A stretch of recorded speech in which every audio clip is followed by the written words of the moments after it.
একসময় জয়ভিলের অদ্ভুত শহরে প্রাণবন্ত প্রাণীরা বছরের সবচেয়ে প্রত্যাশিত event grand new year eve সেলিব্রেশনের জন্য প্রস্তুতি নিচ্ছিল। লিটল স্পার্কল, একটি দুষ্টু ফায়ারফ্লাই, ঘরে ঘরে উত্তেজনা ছড়ায়। নগরবাসী বর্ণিল আলো এবং প্রফুল্ল সজ্জায় সজ্জিত ঝকঝকে চত্বরে জড়ো হয়েছিল। মেয়র গিগলসওয়ার্থ, একজন আনন্দময় পান্ডা, একটি জমকালো মঞ্চে দাঁড়িয়ে উৎসবের ঘোষণা দিয়েছেন। ঘড়ির কাঁটা পেঁচা কাউন্টডাউনের জন্য প্রস্তুত হওয়ায় আকাশ হাসির বিস্ফোরণে ভরে উঠল।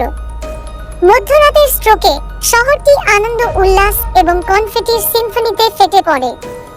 রাতটিকে আরো জাদুকরি করতে উইশিং ওয়েল প্রতিটি বাসিন্দাকে আসন্ন বছরের জন্য একটি বিশেষ ইচ্ছা প্রদান করেছে। তিনি বাণী অফুরন্ত হপস্কচ মজার জন্য কামনা করেছিল, যখন সিলি স্কুইরেল একর্নের জন্য আজীবন টিকে থাকতে চায়। বাতাস ভরে উঠল সংকল্প আর স্বপ্নের মিষ্টি ঘ্রাণে। নববর্ষের সূর্যের প্রথম রশ্মি যেমন আকাশকে আঁকিয়েছিল, শহরবাসীরা আলিঙ্গন করেছিল, নাচছিল এবং নতুন অ্যাডভেঞ্চারের প্রতিশ্রুতি উদযাপন করেছিল। লিটল স্পার্কল ভোরের আকাশকে আলোকিত করে জয়ভিলের উপর একটি উষ্ণ আভা ছড়িয়ে দেয়, যেখানে প্রতিটি আলিঙ্গন, হাসি এবং ইচ্ছা একটি অনুস্মারক ছিল যে সেরা গল্পগুলি একটি নতুন বছরের আনন্দ দিয়ে শুরু হয়।